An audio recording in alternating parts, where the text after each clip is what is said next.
Okay, thank you. एक पानी वाला बोतल दे दीजिएगा। सुनो एवरीवन, ये बताओ, सबने एग्जाम दिया था? हाँ सर। हाँ सर, दिया था। कैसा था पेपर? इजी था ना? केमिस्ट्री ठीक था सर केमिस्ट्री का इजी था ना? ठीक था सर। केमिस्ट्री हाँ इजी था। सर। कौन सा पार्ट इजी था? पीरियोडिक इजी था कि रेडॉक्स? सर पीरियोडिक रेडॉक्स फिर बहुत ज्यादा रेडॉक्स इजी सर। था। अभी रिसेंटली रेडॉक्स किया में भी ज्यादा है, पार्ट नहीं आया था इस बारी। और उसमें इजी क्वेश्चन हाँ भी सर, आए थे सिर्फ actually, इक्वेशन क्योंकि प्रैक्टिस बैलेंस ज्यादा करके नहीं था तुम्हारा। कोएफिशिएंट बताना था। क्या? हाँ, कोएफिशिएंट वगैरह बताना था ज्यादा क्वेश्चन। ओके,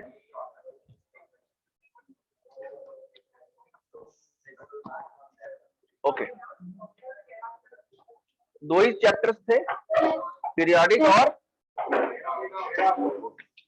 कोई बात नहीं। अभी बात नहीं करोगे, थोड़ा सा एलिमेंट्री पे वापस लौटते हैं। एलिमेंट्री कॉन्सेप्ट जो है उसको स्किप किया था मैंने एग्जाम पॉइंट ऑफ व्यू से।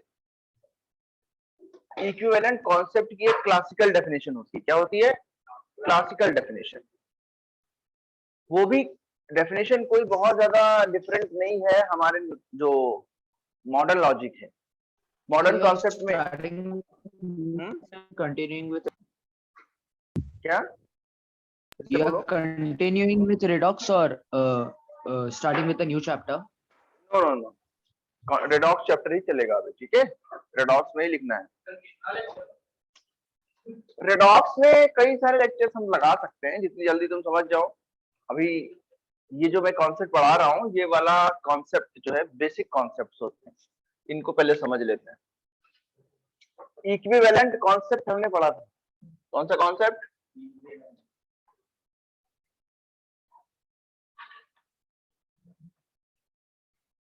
इसके अंदर क्या पढ़ा था कि अगर कोई भी केमिकल रिएक्शन हो रही है तो उसके अंदर जितने रिएक्टेंट्स हैं और जितने प्रोडक्ट्स हैं उन सबके इक्विवेलेंट्स आपस में इक्वल होते हैं। That is the equivalent concept. अभी हमें इक्विवेलेंट नहीं पता होता है, so what is the way to calculate the equivalents? तो हमने एक तरीका तो ये पढ़ा था जो कि डेफिनेशन वाइज है, formula wise, equivalents equal to, बोलो, हाँ, given mass upon equivalent weight. तो हमें क्या चाहिए? एक चीज वहां पे इक्विवेलेंट वेट चाहिए। क्या चाहिए? Equivalent weight. इक्विवेलेंट वेट के लिए जो डेफिनेशंस हैं उसके अंदर हमने जो पढ़ी है डेफिनेशंस, वो सिर्फ एन फैक्टर से रिलेटेड पढ़ा है। क्या पढ़ा है? Equivalent weight equal to molecular weight upon n factor. तो ये जो नया टर्म एन फैक्टर आया, इसको निकालना हमने देखा है। प्रॉपरली जो हमने सीखा है वो सिर्फ किसके लिए सीखा है? रेडॉक्स पेयर्स के लिए, ऑक्सीडाइजिंग एजेंट्स और रिड्यूसिंग एजेंट्स के लिए। बट हमने एज एसिड्स के लिए, बेस के लिए, सॉल्ट्स के लिए और नॉर्मल एलिमेंट्स के लिए अभी ज्यादा ध्यान नहीं दिया उस पर। ओके, वो भी कर लेंगे। इसके अलावा इक्विवेलेंट कॉन्सेप्ट जो है, इसके अंदर एक और चीज आती है कि इक्विवेलेंट वेट की हमारे पास डेफिनेशंस हैं क्लासिकल। कैसे डेफिनेशंस हैं? Classical definitions of equivalent weight. तो स्टार्ट जब किया गया था तो उसके अंदर ये होता है कि जो हमारे नॉर्मल एलिमेंट्स हैं जो कि बहुत कॉमन कंपाउंड्स बनाते हैं, जैसे हाइड्रोजन है, ऑक्सीजन है और क्लोरीन है, इनके रिस्पेक्ट में इक्विवेलेंट वेट को डिफाइन किया गया ऑब्जर्वेशन से, प्रैक्टिकल बेसिस पे। तो अगर हम देखते हैं किसी भी पर्टिकुलर रिएक्शन के अंदर, तो ऑक्सीजन ज्यादातर किसी भी कंपाउंड्स के अंदर, केमिकल रिएक्शन हो या कोई कंपाउंड में हम देखें, अगर ऑक्सीजन कंबाइंड फॉर्म में होता है तो वो 8 ग्राम ऑफ ऑक्सीजन के रेस्पेक्ट में होता है। 8 ग्राम होगा या 16 ग्राम होगा या 32 ग्राम होगा, लाइक दैट। इस तरीके से ऑक्सीजन जो है दूसरे लोगों के साथ कंबाइन करता है। तो जो इक्विवेलेंट वेट है उसकी जो डेफिनेशंस है, क्लासिकल डेफिनेशंस भी आती है, उससे कई सारे क्वेश्चंस में बिना फॉर्मूला के आंसर दिया जा सकता है ना? ऐसे कुछ क्वेश्चंस असाइनमेंट्स में भी थे बट तुमने कर नहीं पाए होंगे, तो उसको हम पहले पढ़ लेते हैं। इक्विवेलेंट कॉन्सेप्ट हमारा हुआ था। अब हम यहाँ पे लिखेंगे classical definitions of equivalent weight. क्या लिखेंगे यहाँ? Classical definitions of equivalent weight.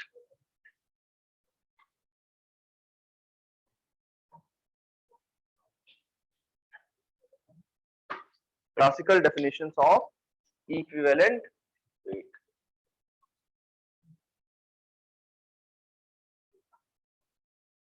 Okay, ये हेडिंग लिख ली सबने, classical definitions of equivalent weight. इसके अंदर तीन तरीके से डेफिनेशंस को लिखा जाता है। कितने तरीके से? तीन तरीके से। एक हाइड्रोजन के रिस्पेक्ट में, एक ऑक्सीजन के रिस्पेक्ट में और एक क्लोरीन के रिस्पेक्ट में। तो जो पहली डेफिनेशंस है उसको मैं डिक्टेट कर रहा हूं, सुनना। पहली जो डेफिनेशन आती है वो हाइड्रोजन के रेस्पेक्ट में। इसमें हम क्या बोलते हैं? The amount of element, the amount of element, लिखने के लिख भी सकते हो साथ में ही। डेफिनेशन नंबर 1 लिखो, 1 करके लिखो, फर्स्ट डेफिनेशन करके लिखो, number 1, the amount of element, the amount of element which reacts with 1 gram of hydrogen, 1 gram of hydrogen replaces जो सॉरी जो यहाँ पे वर्ड लिखा है हमने क्या लिखा? रिएक्ट लिखा है। रिएक्ट करने का मतलब दो तरीके यहाँ पे हो सकते हैं। एक हो सकता है हाइड्रोजन के साथ क्या करे? कंपाउंड बनाने के लिए दूसरा एलिमेंट कंबाइन करे, जैसे हाइड्रोजन और ऑक्सीजन से क्या बनता है? Water. That is called combination. ये तो कॉम्बिनेशन हो गया। दूसरा हो सकता है कि हाइड्रोजन को डाइल्यूट एसिड से रिप्लेस करे, जैसे मैग्नीशियम अगर H2SO4 से रिएक्शन करेगा तो हाइड्रोजन गैस को क्या करेगा? Replace, according to electrochemical series. Electrochemical series में जो रिएक्टिव एलिमेंट्स होते हैं ज्यादा रिएक्टिव, वो क्या करते हैं? हाइड्रोजन को डाइल्यूट एसिड से रिप्लेस कर देते हैं। इसको भी रिएक्शन में काउंट करेंगे हम। तो क्या हमने लिखा है? The amount of which react with 1 gram of hydrogen. तो ब्रैकेट में लिख लो रिएक्शन का मतलब क्या है। दैट इज, ब्रैकेट में लिखो, रिप्लेसेस और combined with, replaces or combines with 1 gram of hydrogen, replaces or combine with, replaces or combines with 1 gram of hydrogen। Sir एक बार ये रिपीट कर सकते हैं पूरा? हाँ, पूरा रिपीट कर दे रहा हूं शुरू से। पहली नंबर की जो डेफिनेशन है classical definition of equivalent concept के अंदर, उसके अंदर जो फर्स्ट पॉइंट है, फर्स्ट डेफिनेशन है, वो किसके रिस्पेक्ट में लिख रहे हैं? हाइड्रोजन के रिस्पेक्ट में। ठीक है, इसमें क्या लिखा है? The amount of element which reacts with 1 gram of hydrogen, that is, bracket में लिखेंगे, रिप्लेसेस और combines with 1 gram of hydrogen, is called the equivalent weight of the element, is called the equivalent weight of the element, is called the equivalent weight of the element. Bracket close करने के बाद क्या लिखेंगे? is called the equivalent weight of element। पहली definition लिख ली सबने।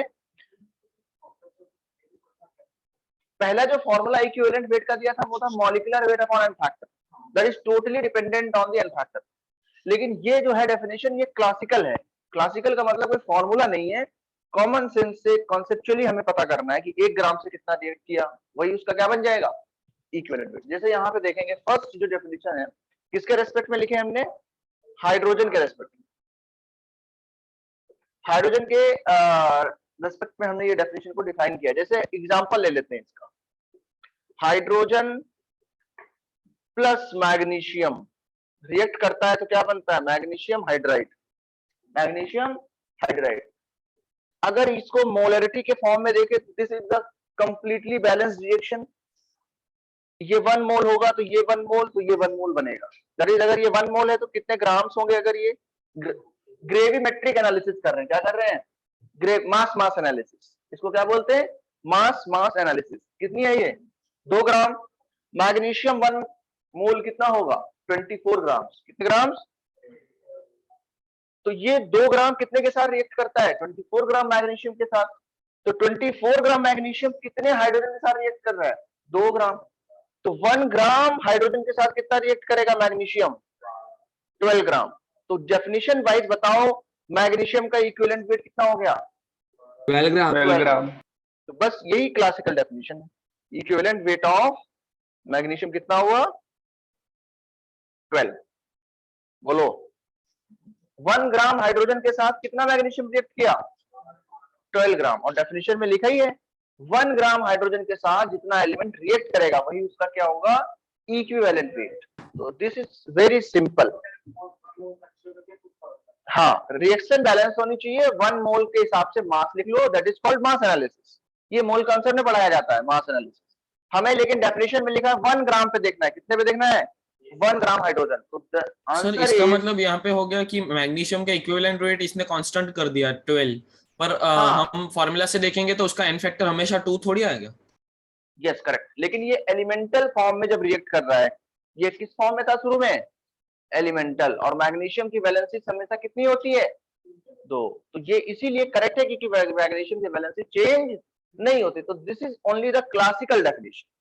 Classical definition का मतलब होता है वो पर्टिकुलर टाइप ऑफ रिएक्शंस में लग पाएंगी, जैसे एलिमेंटल रिएक्शंस हो गई, या फिर फॉर एग्जांपल कुछ ऐसे रिएक्शंस हैं जिनमें सिर्फ एक ही तरीके से रिएक्शन होती है, जैसे हाइड्रोजन डिस्प्लेसमेंट रिएक्शन। जैसे H2SO4 से अगर किसी बाईवैलेंट एटम को रिएक्ट कराएंगे तो हमेशा क्या बनेगा, हाइड्रोजन गैस निकलेगी। मैग्नीशियम से रिएक्शन कराएंगे तो मैग्नीशियम सल्फेट, Zn से रिएक्शन कराएंगे तो Zn sulphate, like that. Calcium से रिएक्शन कराएंगे तो कैल्शियम सल्फेट। तो हमें याद रखना है दिस एक्चुअली, अभी हम थोड़ी देर बाद बात करेंगे कि ये जो एन फैक्टर वाला तरीका है उससे भी आंसर यही आएगा। और जो यहाँ पे वैल्यू आ रही है ये एक्चुअली इसकी वैलेंसी से रिलेटेड है। किससे रिलेटेड है, वैलेंसी। अगर थोड़ा सा ध्यान दोगे तो मैग्नीशियम जो है इसका मॉलिक्यूलर वेट कितना है, 24, और इसकी वैलेंसी कितनी है इस रिएक्शन में, 2। तो जो हमने डेफिनेशन पढ़ी थी उसके अंदर क्या था, equivalent weight equal to molecular weight upon n factor. तो इसका एन फैक्टर अगर वैलेंसी हो तो 24/2 कितना आंसर आएगा, 12। और हमें याद रखना है कि एलिमेंट्स के लिए जो उनका एन फैक्टर होता है वो क्या होती है, उनकी वैलेंसी। मोस्ट कॉमन वैलेंसी जो है वही उसकी क्या है, एन फैक्टर। तो यहाँ पे अगर हम देखेंगे तो जो हमने आगे पढ़ना है अभी वो ये पढ़ना है कि एन फैक्टर फॉर एलिमेंट्स क्या लिखने वाले हैं हम थोड़ी देर के बाद में। ये शायद फर्स्ट क्लास में भी एक बार बताया था मैंने। एन फैक्टर जो होगा वो क्या होगा, वैलेंसी। क्या होगा, तो फिर बताओ इक्विवेलेंट वेट अगर निकालेंगे तो कितना आएगा, molecular weight upon n factor. और एन फैक्टर कितना है इसका, वैलेंसी। तो हम अगर उस लॉजिक से देखेंगे तो 24/2 the answer will be only 12 ग्राम पर इक्विवेलेंट, है ना, दैट इज 12। तो हमने क्या सीखा है कि ये क्लासिकल डेफिनेशन है, उस समय वैलेंसी के बारे में सोचा नहीं है, बट ये लॉजिकल बताया कि ऐसे रिएक्शन होती है। मैग्नीशियम हाइड्रोजन जब भी रिएक्ट करते हैं तो 1:8 के रेशियो में, किस रेशियो में, 1:8 के रेशियो में, हाँ, 2H2। स्टोइकियोमेट्री से मतलब नहीं है, मास एनालिसिस से मतलब है। किससे मतलब है, दूसरा एग्जांपल लेंगे तुम्हारे लिए। बताओ यहाँ पे नाइट्रोजन का कितना आएगा equivalent weight, what will be the equivalent weight of the nitrogen, 14/6। तो यहाँ देखेंगे तो कितना ये रिएक्ट कर रहा है, 28 ग्राम। कितने के साथ, 6 ग्राम के साथ। तो 1 ग्राम के साथ कितना रिएक्ट करेगा, 28/6। This is the equivalent weight of nitrogen here, ठीक है। तो हमें याद रखना है कि ये बहुत ज्यादा क्लासिकल डेफिनेशन किस पे डिपेंडेंट है, उस डेफिनेशन पे जो हम लिखते हैं 1 ग्राम के साथ कितना रिएक्ट करता है। फाइनली अगर देखेंगे तो वो वैलेंसी पे डिपेंड कर जाता है। किस पे डिपेंड कर जाता है, वैलेंसी पे। लेकिन एक्चुअल में अगर ये देखें तो ये रेडॉक्स रिएक्शन, क्या रिएक्शन है ये, रेडॉक्स। रेडॉक्स रिएक्शंस के अकॉर्डिंग अगर देखेंगे तो नाइट्रोजन जो है वो किसमें जा रहा है, 0 से -3। कितने का चेंज, 3 का चेंज। लेकिन 2 के लिए कितने का चेंज, 6 का चेंज। तो एन फैक्टर कितना है इसका, 6। तो वैसे भी आंसर क्या आने वाला था, 28/6। लेकिन ये क्लासिकल डेफिनेशन से भी आंसर रॉन्ग नहीं होगा क्योंकि नाइट्रोजन की वैलेंसी भी कितनी होती है, 3। समझ में आ रहा है, तो ये रॉन्ग नहीं। लेकिन हम यहाँ पे वैलेंसी नहीं लगाएंगे क्योंकि ये रिएक्शन कैसी हमें दिख रही है, रेडॉक्स, तो हम उसके अकॉर्डिंग देख लेंगे। तो इसमें कभी भी कोई प्रॉब्लम आएगी नहीं, क्योंकि इसको तुम सिर्फ उन्हीं जगहों पे लगा पाओगे जहां पे तुम्हें दिखेगा कि क्या हो रहा है, कॉम्बिनेशन हो रहा है या डिस्प्लेसमेंट हो रहा है। अगर मैं कोई K2Cr2O7 की रिएक्शन दे दूंगा उसमें इसके बारे में तुम सोचोगे ही नहीं, उसमें क्या सोचोगे, सिर्फ रेडॉक्स पेयर के बारे में, एन फैक्टर रेडॉक्स पे जो कैलकुलेट करते हैं।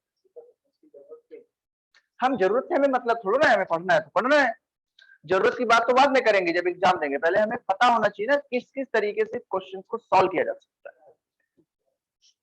जैसे हमने बहुत सारे एटॉमिक स्ट्रक्चर में थ्योरी पढ़े, तो हम ये नहीं बोल सकते ना हमें इसकी जरूरत क्या, उसकी जरूरत क्या। हमें पढ़ना है तो पढ़ना है, उसके बाद हम देखते हैं कि हमें जिंदगी में जरूरत पड़ेगी कि नहीं उसकी। ऐसे तो जो तुम पढ़ते हो वो कभी जरूरत ही नहीं पड़ता है अगर कॉर्पोरेट में जाओगे। ये तो नहीं बोल सकते कि हम पढ़ेंगे नहीं। पढ़ना एक प्रोसेस है, उससे बहुत कुछ सीखते हैं। ठीक है, ये हो गया। आप बताओ दूसरी डेफिनेशन लिखो। ये हाइड्रोजन के रिस्पेक्ट में लिखी है, दूसरी लिखो, जल्दी जल्दी लिखो, डिक्टेट करेंगे तो फास्ट हो जाएगा। सेकेंड लिखो, with respect to oxygen. Definition है क्लासिकल डेफिनेशन, किसके रिस्पेक्ट में है? ऑक्सीजन के रिस्पेक्ट में। लिखेंगे with respect to oxygen. Online वाले बच्चों आवाज क्लियर आती जाए तो लिखते चलो जाओ, ठीक है। लिखोगे the amount of an element which reacts with 8 gram of oxygen, 8 numerical 8 gram of oxygen is called equivalent weight of that element. It's called equivalent weight of that element. Sir एक बार आप रिपीट कर सकते हो? फिर से लिखेंगे अगर जिसने नहीं लिख पाया है। The amount of an element which reacts with 8 gram of oxygen is called its equivalent weight.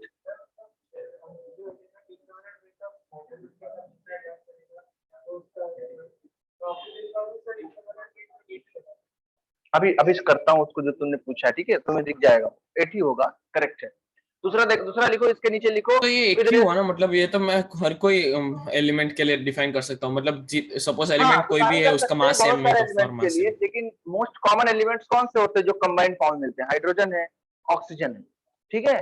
और क्लोरीन को भी लिया था उस समय कि क्लोरीन क्लोराइड्स के फॉर्म में ज्यादा मिलते हैं ना, कॉमन सब्सटेंसेस के अंदर है ना, sodium chloride, magnesium chloride, like that. इसके लिए भी लिख सकते हैं, या हाइड्रोजन क्लोराइड, HCl जो है एसिड। तो लिखेंगे थर्ड डेफिनेशन इसमें लिखेंगे विद रिस्पेक्ट टू क्लोरीन, ठीक है, विद रिस्पेक्ट टू क्लोरीन लिख लेंगे हम। लिख लिया। अब इसमें लिखेंगे the amount of an element which reacts with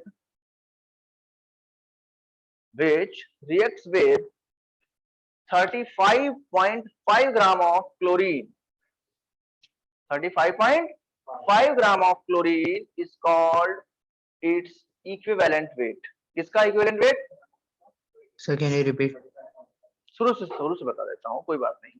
The amount of an element which reacts with 35.5 gram of chlorine is called equivalent weight of that element. समझ में आया? रिएक्ट का मतलब कॉम्बिनेशन भी हो जाएगा, है ना, इस तरीके की रिएक्शंस हो जाएंगी। देखो दोनों को हम देखते हैं, दो डेफिनेशंस बाद में लिखाई है, उसके एग्जांपल्स पढ़ लेते हैं। मैग्नीशियम वाला जो हमने देखा था उसी तरीके से हम दूसरी रिएक्शन को भी देख सकते हैं। फॉर एग्जांपल सोडियम ऑक्सीजन से रिएक्ट करता है तो Na2O2 बनाता है। क्या बनाता है? Sodium peroxide. क्या बनाता है? तो अभी ये डेफिनेशन, ये जो रिएक्शन है बैलेंस है, कितना है यहाँ पे 46 ग्राम, कितना है, और ये कितना है 32 ग्राम। 32 ग्राम है, 16 इसका मोलर मास होता है एक ऑक्सीजन का, 2 ऑक्सीजन हुए तो कितना हुआ O2 का 32। लेकिन हमें किसके रेस्पेक्ट में सिखाया गया? 8 ग्राम। 8 ग्राम से कितना रिएक्ट करेगा? ये 4 से डिवाइड किया ना, इसमें भी 4 से डिवाइड कर दो, 23/2। यही इसका क्या हो गया? तो एक बार देख लें कि ये जो हमने लिखा है वो करेक्ट है कि नहीं, यहाँ पे चेक कर लो।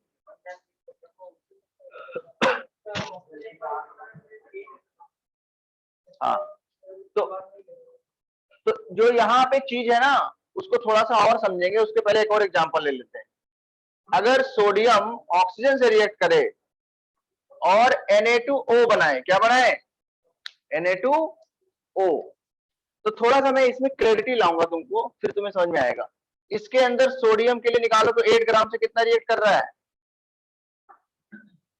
बोलो, ये 32 ग्राम अभी भी है, लेकिन यहाँ पे कितना हो गया? 23/4 हो जाएगा। तो 8 ग्राम से कितना होगा? 23/2। बैलेंस नहीं है ना? हाँ अभी सही है? अरे नहीं नहीं, सुनो मेरी बात ध्यान से, इसमें कितने से डिवाइड किया? 4 से, और अगर यहाँ वो पे भी बैलेंस Na2 नहीं है ना, फिर तो सर यहाँ पे हमें हाफ वो O2 करना होगा, पड़ेगा। कितना होगा? हाँ हाफ, और ये कितना हो जाएगा? 16। अब बताओ आंसर क्या आएगा? 16 है, हमें कितना करना है ये? 8। देखो अभी ये Na2O पूरा बैलेंस्ड है, यहाँ पे 46 हो गया, यहाँ पे 16 ग्राम हो गया, 32 का हाफ किया तो कितना हुआ? 16। अभी इसको 8 करना है तो कितने से डिवाइड करेंगे? 2 से। ये 23 46 by था 2 तो 23 into 2 divided by 2 कितना आया? 23। अब बताओ जो वैलेंसी होती है सोडियम की एक्चुअल में कितनी होती है? वो 1। तो जो वैलेंसी के हिसाब से इक्विवेलेंट वेट आना चाहिए वो कितना है? Atomic weight by n factor या molar mass by n factor, तो वो कितना होगा इसका? 23। ये रियल है और ये कैसा है? रॉन्ग। क्यों, कोई बताएगा ऐसा क्यों? जो ये डेफिनेशंस है ना क्लासिकल वाली, वो तब काम करती हैं जब ऑक्सीजन ऑक्साइड के फॉर्म में जा रहा हो। किसके फॉर्म में जा रहा हो? ये किसके फॉर्म में जा रहा है यहाँ पे? पेरोक्साइड। तो ये जो डेफिनेशंस है इसीलिए इनको क्लासिकल नाम दे दिया गया। क्या नाम दे दिया गया? क्लासिकल। क्यों? इसका रीजन क्या है बोलो? क्योंकि ये सिर्फ बहुत ही स्पेसिफिक जगहों पे लगा सकते हैं। जैसे अगर मैं इसको यहाँ पे पुट करूंगा तो आंसर कैसा आ रहा है? रॉन्ग। क्यों रॉन्ग आ रहा है? उसका रीजन है यहाँ पे oxygen as a peroxide change हो रहा है। ऑक्सीजन जो है O2 से किस में जा रहा है? यहाँ पे O2-2 दैट इज पेरोक्साइड। मतलब अगर ऑक्सीडेशन नंबर देखेंगे तो यहाँ कितना है? -1, यहाँ कितना है? 0, यहाँ कितना है? 0, यहाँ कितना है? -2। तो सबसे इंपॉर्टेंट चीज ये हुई कि यहीं पे तुम्हें मिल गया इसका ड्रॉबैक इस थ्योरी का। ये जो वैलिड है वो यहाँ पे वैलिड है थ्योरी, और यहाँ पे कैसी हो रही है? इनवैलिड। समझ में आया कि नहीं? सिर्फ कॉमन ऑक्सीडेशन स्टेट्स के लिए लगता है। किसके लिए? मोस्ट कॉमन, जैसे ऑक्सीजन ऑक्साइड हो गया, सोडियम हमेशा +1। कभी भी सोडियम जो है उसका एन फैक्टर क्या होगा? जब भी वो कंबाइंड स्टेट में जाएगा फ्री स्टेट से 1 होगा। कितना होगा? हमेशा 0 to +1। तो यहाँ पे जो आंसर इसने दिया है थ्योरी ने वो रॉन्ग है। कैसा है? रॉन्ग। फेल तो होगा ही ना, क्योंकि यहाँ पे जो ऑक्सीजन है वो 32 ग्राम किससे रिएक्ट कर रहा है? 46। और ऑक्सीजन का अगर यहाँ पे देखेंगे 0 to -1 में कितने का चेंज हुआ? 1 का। 2 ऑक्सीजन के लिए कितने का चेंज हुआ? 2 का। तो यहाँ पे 32/2 होगा ना। 32/2 कितनी वैल्यू होती है? 16। यहाँ 16 से रिएक्ट कर रहा है। आप 8 से रिएक्ट नहीं कर रहा है। यहाँ पे 8 से कब रिएक्ट कर रहा है? यहाँ पे।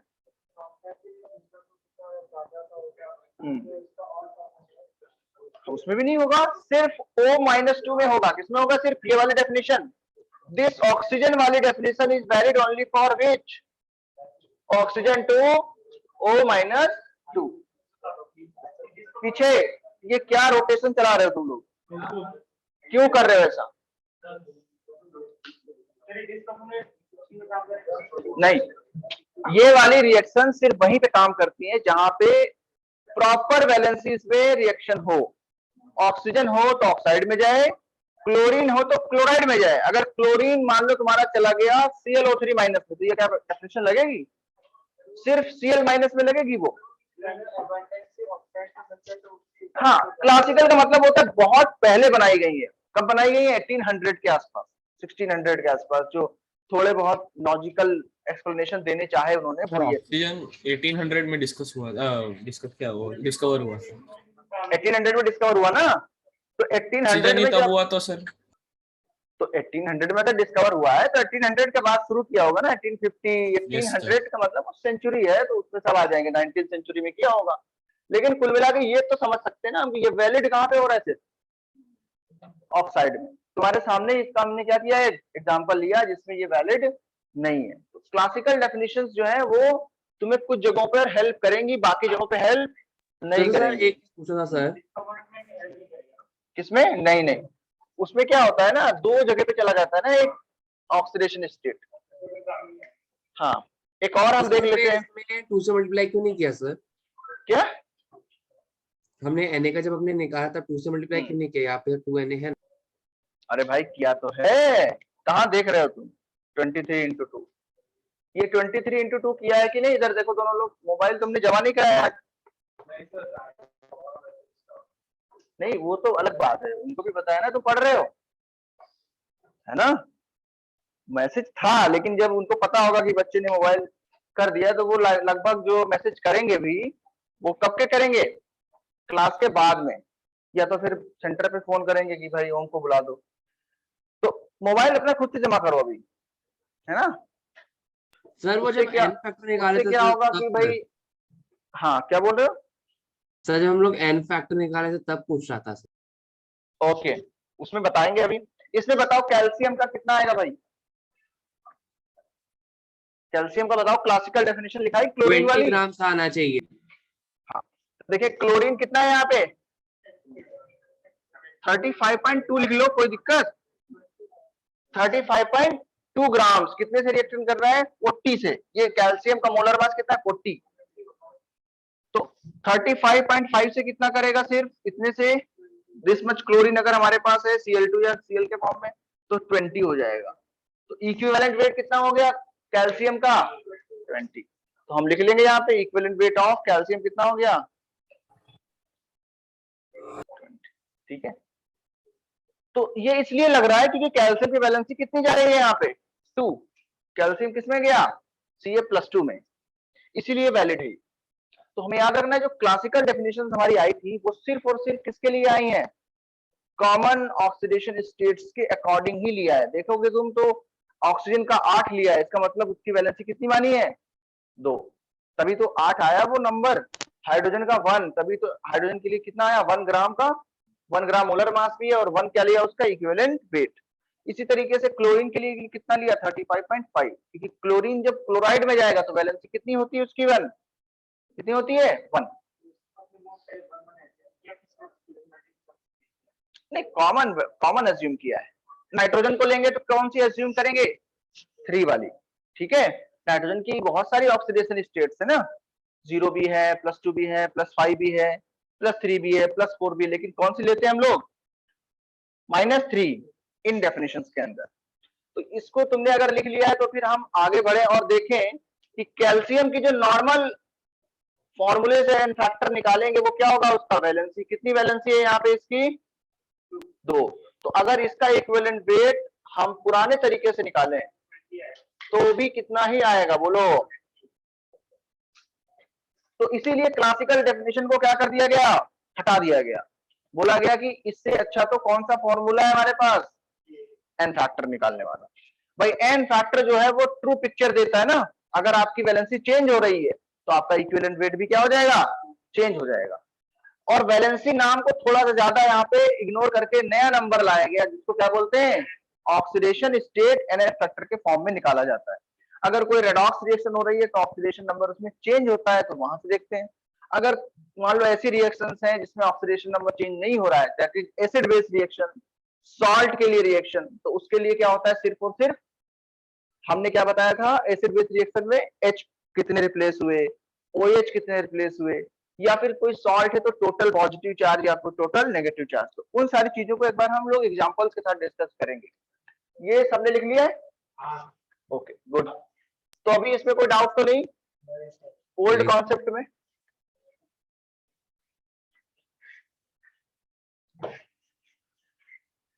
तो अभी तुम्हें लग रहा होगा कि इससे तो कोई क्वेश्चन बन नहीं सकता ना, इससे भी क्वेश्चन बन सकता है।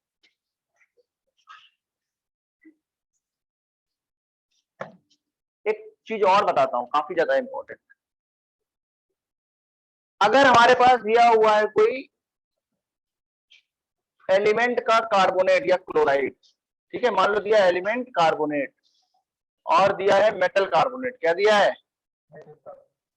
Metal carbonate. तो हमें याद रखना है मेटल कार्बोनेट का जो इक्विवेलेंट वेट होगा क्या होगा? Equivalent weight of metal carbonate वो किसके बराबर होगा? Equivalent weight of metal plus equivalent weight of carbonate. याद रखना सर है। कार्बोनेट CO3 ना? तो कार्बोनेट क्या होता है यहाँ देखो, this is carbonate, this is sulphate. ये दोनों ज्यादा पूछे जाते हैं क्योंकि जो रॉक्स होती है ना, जैसे कैल्शियम कार्बोनेट, क्या है वो, मार्बल है, लाइमस्टोन है, ऐसे सल्फेट्स मिलते हैं रॉक्स में, तो ये ज्यादा हमारे क्वेश्चंस के अंदर आते हैं। इसके अलावा अगर लिखा हुआ है, मान लो कोई एलिमेंट का सल्फेट है, दैट इज ज्यादातर मेटेलिक होंगे, मेटल सल्फेट जो होगा उसके लिए भी यही चीज है, equivalent weight of metal sulphate. Actually ये सारे सॉल्ट्स के लिए वैलिड है, लेकिन मैं स्पेसिफिकली इनको अलग से लिखा दे रहा हूं क्योंकि ये क्वेश्चन में आएंगे, ठीक है। Equivalent weight of metal plus equivalent weight of sulphate, ये नहीं रिएक्टेंट प्रोडक्ट से मतलब ही नहीं है, इसमें सिर्फ एक कंपाउंड से मतलब है। किससे मतलब है? एक कंपाउंड। जैसे मैं एग्जांपल के फॉर्म पे ले रहा हूं, हमारे पास लेट से ये मेटल कार्बोनेट है M2CO3, क्या है? M2CO3। तो अगर M2CO3 है, या फिर लेट से कह देते हैं इसको MCO3 है, कितना है? MCO3। तो बताओ M पे कितना चार्ज होगा? अगर CO3 पे -2 है तो MCO3 में M पे कितना होगा? +2, और CO3 पे भी कितना होगा? +2।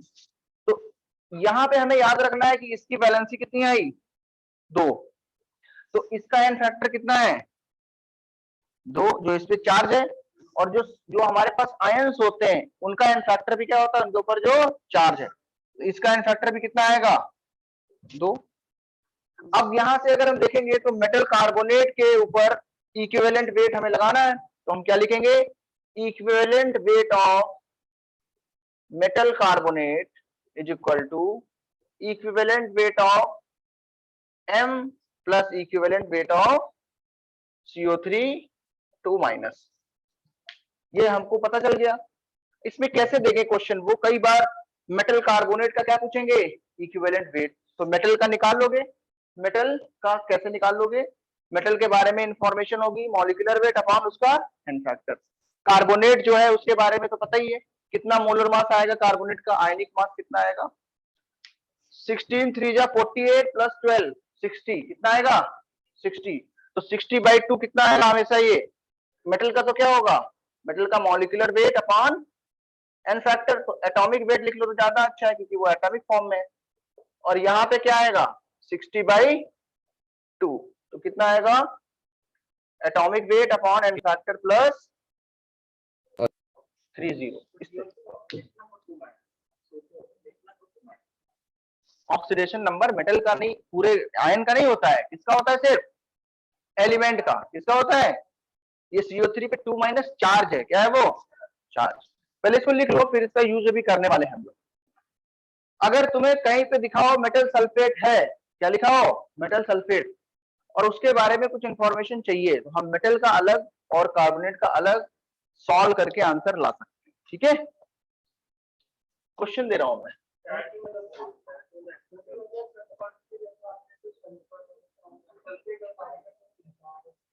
और भी लिख सकते हैं, फॉस्फेट का लिख सकते हो, कार्बोनेट का तो लिख ही दिया है ना। इसके अलावा नाइट्रेट का लिख सकते हो, नाइट्रेट NO3-1। लेकिन ज्यादा क्वेश्चंस में कौन से पूछे जाएंगे? सल्फेट्स और क्लोराइड्स। बाकी जगह पे भी कर सकते हैं, नाइट्रेट्स में कर सकते हैं, नाइट्राइड्स में कर सकते हैं, ठीक है। फॉस्फेट्स जो मिलते हैं उनके अंदर कर सकते हैं, सॉल्ट्स में। इसको हटा दो, ये जो यहाँ पे बनाया था मैंने, उधर का तो लिख लो। ये कार्बोनेट है ये। अच्छा, इसका बताओ इक्विवेलेंट वेट कितना आएगा? इसका तो 30 आया, इसका कितना आएगा? सल्फेट का ये कितना है? 16 सल्फर 32, और ये 64। सर 96 96/2 आएगा। 96/2, हाँ 48। तो ये यूज करना है जिन जगहों पे जरूरत पड़ेगी वहां पे, ठीक है। हो गया ये। तो ये थोड़ा सा जरूरत पड़ेगा हमें हर जगह पे, ठीक है। तो इसका हम एन फैक्टर से भी निकाल सकते हैं ना? निकाल क्यों नहीं सकते हो भाई? एन फैक्टर भी कितना है उसका? 2 ही तो है, वहीं से तो आया है। एन फैक्टर जो होता है आयंस का, मेटल कार्बोनेट क्या का होता है डायरेक्ट इसका? क्या होता है? टोटल पॉजिटिव और टोटल नेगेटिव चार्ज। तो जल्दी से पहले इन चीजों को हम कवर कर लेते हैं, फिर इस पे वापस लौटेंगे। n factor of elements, salts, ions, acids and bases. ठीक है, ये मैंने अलग से नहीं पढ़ाया, बीच बीच में बताता गया हूं कैसे करते हैं। ठीक है, KPY में भी तुमने पढ़ा हुआ है, तो यहाँ पे काफी जल्दी हो जाएगा। इधर का लिख लिया सबने? चलो बताओ, एलिमेंट्स का n फैक्टर क्या होगा? सोच के बताओ क्या होना चाहिए। हाँ, इक्विवेलेंट वैलेंसी वेट नहीं पूछा, n factor valency valency valency होना चाहिए। वैलेंसी सुनो तो पहले सुनो, पहले नंबर पे क्या लिखेंगे? एलिमेंट्स। n फैक्टर क्या होगा एलिमेंट्स का? Valency of the elements. क्या होगा? Valency of element. और वो भी कौन सी वाली? सबसे, जैसे हमने लिखा सबसे पहले एग्जांपल, हाइड्रोजन कितनी वैलेंसी होती है इसकी? 1, तो n फैक्टर कितना होगा? 1। तो इक्विवेलेंट वेट कितना होगा इसका? एटॉमिक वेट डिवाइडेड बाय 1, तो 1 आएगा। कितना आएगा? 1। दूसरा देखेंगे हम लोग ऑक्सीजन का, इसका ऑक्सीजन n फैक्टर कितना होगा? इसकी वैलेंसी कितनी होती है ऑक्सीजन की?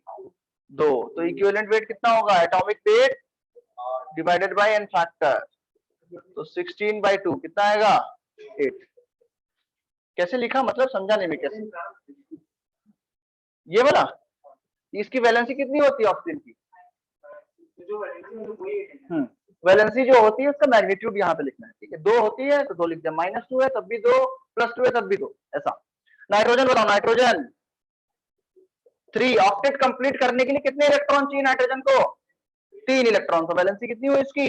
3। तो इक्विवेलेंट वेट कितना होगा नाइट्रोजन का? 14/3। नाइट्रोजन का मोलर मास या एटॉमिक वेट कितना है? 14, और उसकी यहाँ पे वैलेंसी लिख दी 3। और देखो, और भी ले सकते हैं। कार्बन कितना होगा? 4, तो इक्विवेलेंट वेट कितना होगा कार्बन का? 12/4। ये सारे क्या है? Atomic weight upon n factor, atomic weight upon n factor. और भी सबका लिख सकते हैं। फास्फोरस का कितना होगा बताओ? सर फैक्टर जब कितना हम है? लोग कंपाउंड्स देखते हैं सर, तब हम लोग फर्स्ट सेकंड और 16-17 ग्रुप को ही कांस्टेंट मानते हैं ना? ये कितना है? नहीं, यहाँ पे अगर इस डेफिनेशन से लिखना है फॉर एलिमेंट्स, तो हमें सबके लिए क्या लेनी पड़ेगी? उनकी जो ग्रुप वैलेंसीज हैं, that is most common for octet completion, वही लेना है। चाहे वो एक्चुअल में हमेशा रेडॉक्स रिएक्शन ही देता हो, उससे हमें मतलब नहीं। हमें अगर कुछ रिएक्शन नहीं दी है तो मुझे क्या लेना पड़ेगा? सबसे कॉमन वाली लेनी पड़ेगी ना। किसी ने बोला फास्फोरस की वैलेंसी क्या होगी, तो मैं उसको थोड़ा बोलूंगा कि कंपाउंड पे डिपेंड करती है। रियल में तो आंसर यही है भाई, H3 के ऊपर वैलेंसी है, CH3 पर उसकी वैलेंसी है। कहीं पे 5 बॉन्ड बनाता है, कहीं पे सिर्फ 3 बॉन्ड बनाता है। CH4 प्लस में आयन में कितनी है वैलेंसी उसकी? 4। तो हम ऐसा तो नहीं बोलेंगे, बोलेंगे मोस्ट कॉमन वैलेंसी उसकी 3 होनी चाहिए अकॉर्डिंग टू ऑक्टेट रूल। तो यहाँ पे कितना आ रहा है फास्फोरस का फैक्टर? 3, क्योंकि उसकी वैलेंसी कितनी है? क्योंकि इसका कॉन्फ़िगरेशन क्या लिखोगे? 2,8,5। कितने इलेक्ट्रॉन चाहिए आखिरी में ऐड करने के लिए? 3 इलेक्ट्रॉन। तो यहाँ बताओ इक्विवेलेंट वेट कितना आएगा? फास्फोरस कितना होता है? 31/3। ओके, इस तरीके से हम डिफरेंट एलिमेंट्स इसमें यहाँ से बोल देना कि सर इसका बता दो क्या होना चाहिए यहाँ पे? एलिमेंट। उसके बाद किसका देखेंगे बताओ? सॉल्ट का। किसका देखेंगे? तो एन फैक्टर क्या होगा? टोटल पॉजिटिव और टोटल नेगेटिव चार्ज। तो उसका मैग्नीट्यूड लेना है, लेकिन क्या लेना है? मैग्नीट्यूड ऑफ टोटल पॉजिटिव और negative charge in A molecule of. एक फॉर्मूला जो होगा, जो मॉलिक्यूलर होगा तो मॉलिक्यूलर, अगर फॉर्मूला लिखा जाता है सिंपलेस्ट तो उसमें जितना भी चार्ज होगा, मॉलिक्यूल ऑफ सॉल्ट।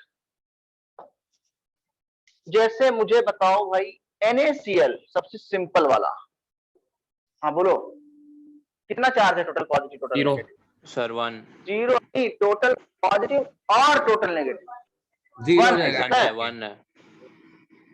+1 ले लो या -1, उसका वैसे मैग्नीट्यूड ले लो। फैक्टर 1 हो अच्छा जाएगा। वैसे हाँ 1 होगा। वैसे Yes. ले सर तो वो बताओ आप पढ़ इसका सकते हो ऊपर क्या लिखा है, वो लोगो आ रहा था ये देखने में। लिखा है मैग्नीट्यूड ऑफ टोटल पॉजिटिव और total negative charge in a molecule of salt.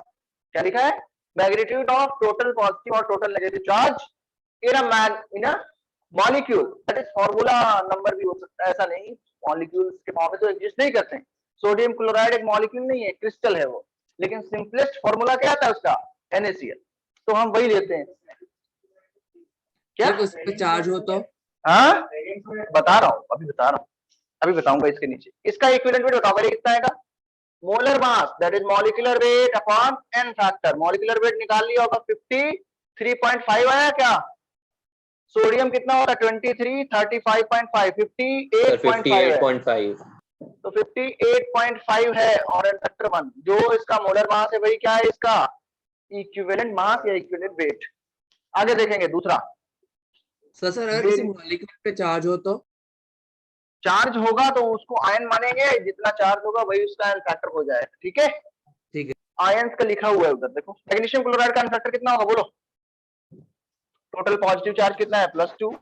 एक क्लोरीन पे -1, लेकिन दो क्लोरीन पे कितना हो गया? -2। +2 या -2 सेम ही आएगा ना, न्यूट्रल होते सॉल्ट। सर 95/2 आएगा। हाँ, इक्विवेलेंट वेट कितना आएगा? Molar mass that is magnesium का 24 + 71 क्लोरीन के लिए डिवाइडेड बाय 2 दैट इज 95/2 आएगा ना।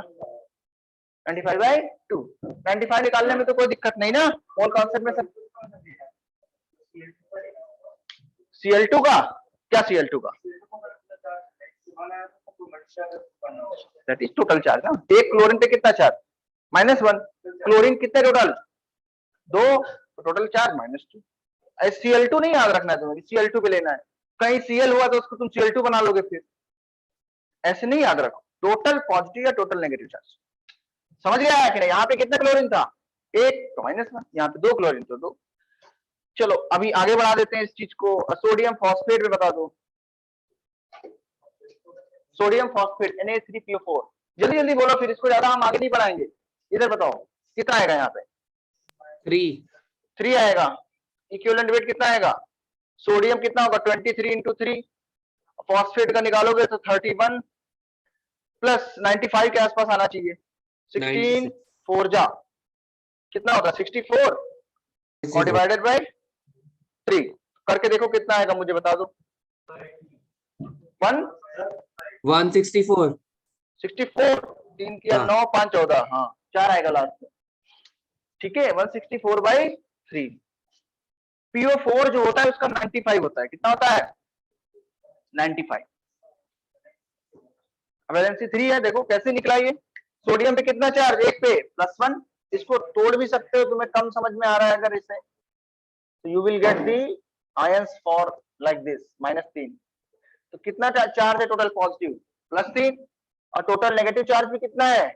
-3। तो इनमें से कोई एक लेना है। मैग्नीट्यूड सेम ही आते हैं, मैग्नीट्यूड कितना होगा? 3 होगा। समझ में आ गया? अभी और कोई देख लेते हैं। हम ऐसा लेते हैं जिसमें थोड़ा सा चार्ज ना दिखे। इसमें बताओ कितना आएगा एन फैक्टर? 3 आएगा, है ना। ये कैल्शियम फॉस्फेट जो होता है सर इसका 6 आएगा। हाँ ये देखो बता दिया सबने अभी। कितना आएगा बताओ? Aluminium 27 + 95 divided by how much? 3। यहाँ पे बताओ इक्विवेलेंट वेट कितना आएगा? एन फैक्टर पहले बताओ। 6 आएगा, एन है ना। फैक्टर कैसे? 6। कैल्शियम कितने हैं? 3। तो एक कैल्शियम पे कितना चार्ज? +2। एक फॉस्फेट पे कितना चार्ज? -3। तो टोटल 6 आ रहा है। कितना आ रहा है? 6 आ रहा है। समझ में आया? तो यहाँ पे क्या होगा? N factor 6। तो इक्विवेलेंट वेट कितना होगा बताओ? कैल्शियम 310/6। 310 आएगा। देखो अब देखो, इसको चेक कर लेना, उसने बताया है तो सतगुण ने। तो 310 आ रहा है सबका? सर श्रेयम ने बोला, मैंने नहीं बोला। अच्छा श्रेयम ने बोला है, ठीक है। 310 आया। कितना आया? तो वो करके देखना पड़ेगा। कैल्शियम कितना होता है 20 या 60 और 95 फ्रीजा कितना होगा 15 कम कर दो 285। सर 40 होता है ना कैल्शियम का क्या? Atomic weight. हाँ तो 60 टोटल हुआ ना, 40 अच्छा होता, सॉरी 120 120 होगा। 120 प्लस 285। तो तुम्हारा तो वो नहीं आ रहा है सर फॉस्फेट का दो है। 95 होता है तो दो है 190 होगा। 95 टू जा, ठीक है 300 का नहीं आएगा, सही कैलकुलेट किया उसने। हाँ, ओके ठीक है। चलो एक और ले लेते हैं, एलम ले लेते हैं। क्या ले लेते हैं एलम, K2SO4 डॉट Al2SO4 का होल साइज, बहुत बढ़िया, डॉट 24H2O, मान लो ये वाली एलम है, पोटाश एलम है ना, 6 पोटेशियम को होगा क्या क्या बोलते सर हैं इसका भी? पोटाश। क्या है इसका, जल्दी चेक करके बताओ अच्छे से। 6 सर 6। 6 तो रॉन्ग है, जल्दी जल्दी नहीं बताओ, आराम से बताओ, ठीक है ध्यान से करो। सॉरी सर क्या 4 अच्छा 8 होगा सर, ठीक है सर। हाँ? सर वो Al2SO4 8 8 8 CO4 is 95, सर 8 होगा। 8 होगा 24H2O। इसको हटा देता हूं मैं, हाँ? इसमें है कुछ, सारे ग्रीन मार्कर्स रखे हुए हैं। हाँ K2SO4 डॉट Al2SO4 का होल साइज डॉट 24H2O, ये एक डबल सॉल्ट है। कैसे सॉल्ट है, डबल। तो हम देखेंगे इसको कैसे करेंगे। सर इसमें सर 4 टोटल चार्ज यहां से दिख रहा है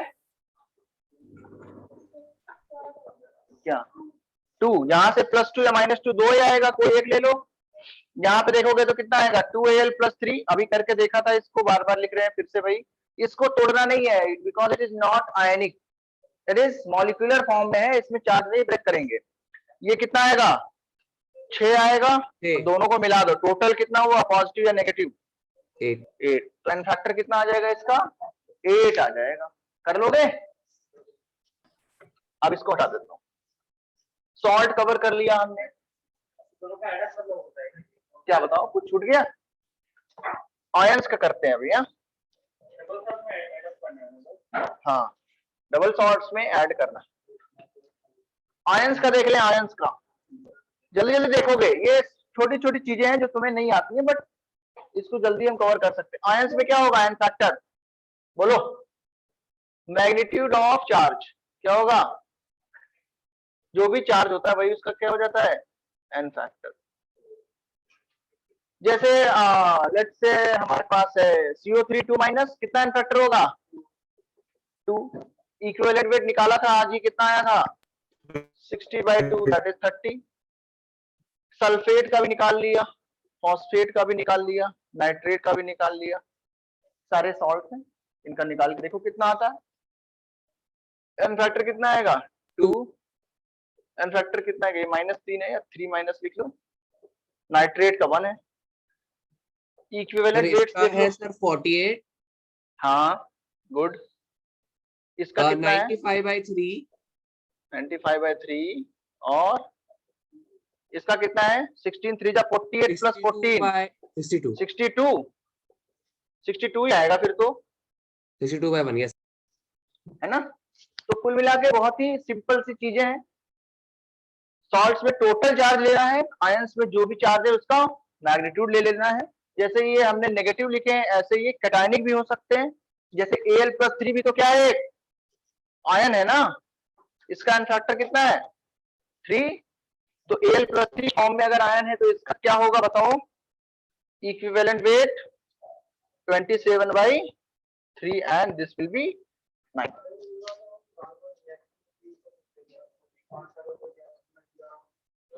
अगर रिएक्शन रेडॉक्स है और अगर वो रेडॉक्स बन रहा है तो सारी पीछे चीजें भूल जाना है, सिर्फ रेडॉक्स याद रखना। क्या याद रखना है, ओवरराइड कर देगा वो, ठीक है सब चीजों को। सॉल्ट अगर मान लो हमारा क्या है, कहीं पे नाइट्रेट है और वो NO में चेंज हो रहा है, तो नाइट्रेट का एन फैक्टर इससे नहीं निकलेगा, इससे निकलेगा चेंज इन ऑक्सीडेशन नंबर पर मॉलिक्यूल। फॉर एग्जांपल अच्छी चीज तुमने पूछी, इसको मैं क्लियर कर देता हूँ। NO3 - NO में जा रहा है, किसमें जा रहा है NO में। इसका बताओ इक्विवेलेंट वेट कितना आएगा यहाँ पे, और इसका इक्विवेलेंट वेट कितना आएगा यहाँ पे, बोलो।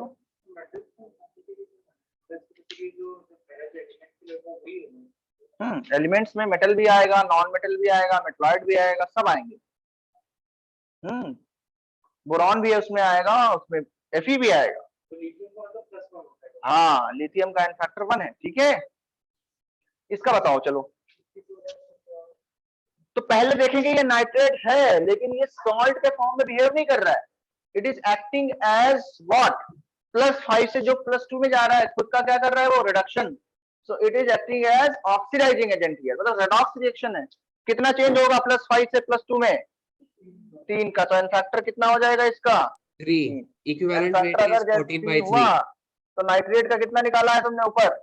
62। तो 62/3। NO का बता दो, +2 से +5, इसका भी एन फैक्टर कितना होगा? 3। इसका इक्विवेलेंट वेट कितना आएगा? 14 + 30 16, 30/3 10 आएगा। समझ में आया? तो ये हमें याद रखना है कि वो रेडॉक्स वाले में सॉल्ट है, आयन है, उससे मतलब नहीं होता ज्यादा। हमें देखने होते हैं नंबर ऑफ इलेक्ट्रॉन्स कितने ट्रांसफर हुए हैं रेडॉक्स में, उस पर ध्यान देना है। आई होप ये क्लियर है सारे बच्चों को। कोई भी प्रॉब्लम है तो इसके अंदर अभी पूछ सकते हो, क्योंकि हम आने वाले हैं किस पे, एसिड पे और बेस पे। थोड़ा सा इंपॉर्टेंट है वो, क्योंकि उसके अंदर भी रिएक्शन क्या होनी चाहिए, दी होनी चाहिए, तो अलग तरीके करने के। और अगर रिएक्शंस नहीं दिए हैं तो हम मोस्ट कॉमन मान लेंगे जो भी आंसर होगा।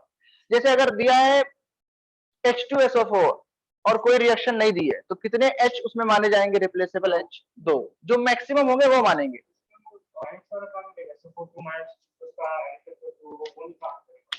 काम वो करेगा, लेकिन उसकी जरूरत नहीं है ना वहां पे। हमारा H2SO4 है, वो किसका काम करता है? एसिड का। एज ए एसिड देखना है उसको, उसको सल्फेट के फॉर्म में तोड़ के नहीं देखना है, ठीक है।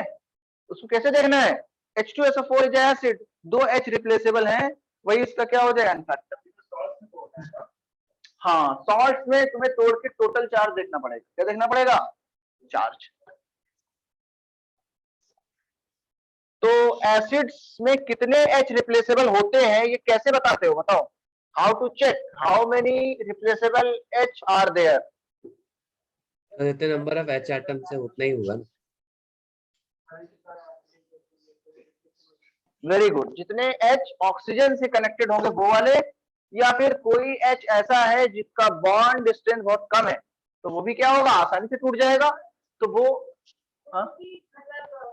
सर ऑक्सीजन के साथ है तो सर बेस होगा। फिर से बोलो, वो दूसरे बोल दिया बीच में कुछ, तुम बोलो। ओके ओके, ठीक है, ऐसे ठीक है। तो देख लेंगे हम लोग, जो हमारे पास क्या कहते हैं। थोड़ी ना। हाँ, ये एक जस्ट इंफॉर्मेशन दिया उसने, तो इसका एग्जांपल ले लेता हूं मैं। नहीं हो रहा। ये जो तुमने बोला है इस पे हम आने वाले हैं, इसका पहले मैं करा चुका हूँ।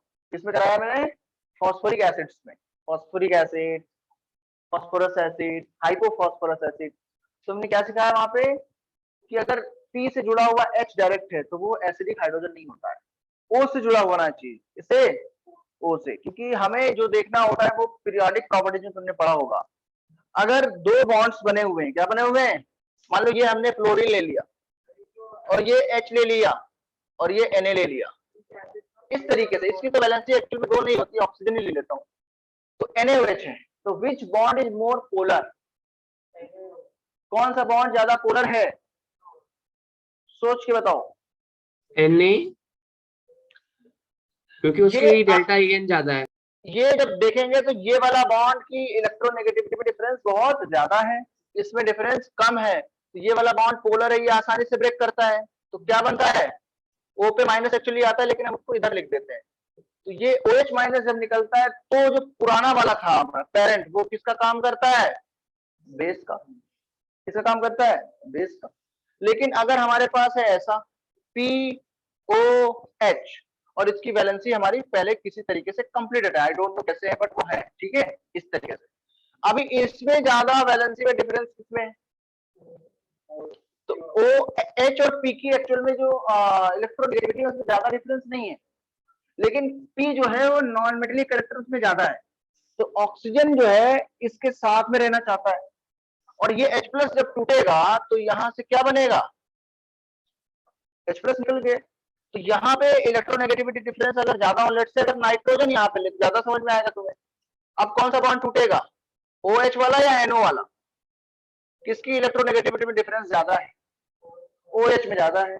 इसकी इलेक्ट्रोनेगेटिविटी कितनी है 3.5, इसकी इलेक्ट्रोनेगेटिविटी कितनी है 2.2 के आसपास है, और नाइट्रोजन कितनी है 3.0, यहाँ डिफरेंस ज्यादा है।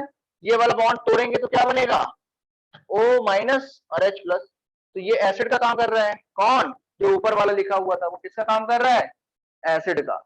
ये हमारा में भी इस तरीके का कोई कंपाउंड हो सकता है, तो ये क्या बन जाएगा ओरिजिनल कंपाउंड HNO3, ये एसिड बन गया, लेकिन वहीं पर NaOH क्या बन गया, बेस। तो OH माइनस जो दे रहा है उसको क्या बोल रहे हैं, बेस, जो H प्लस दे रहा है उसको क्या बोल रहे हैं, एसिड। तो अगर नॉन मेटल है, ये क्या है, डिफरेंस को समझे, बस किसको समझे, अगर नॉन मेटल है सेंट्रल इलेक्ट्रॉन बॉन्ड और उसके साथ OH लगा है तो वो H प्लस देता है, क्या देता है, और अगर मेटल है उसके साथ में ये लगा हुआ था OH तो वो बेस बन जाता है। तो मेटल के साथ OH लगा तो क्या बनेगा, बेस, नॉन मेटल के साथ OH लगा तो क्या बनेगा, एसिड। तो हम सिंपल बोल देते हैं कि नॉन मेटल्स, दैट इज जो ऑक्सी एसिड्स होते हैं वो नॉन मेटल्स के होते हैं, उसमें जितने OH होंगे उतने क्या होंगे, एसिडिक हाइड्रोजन।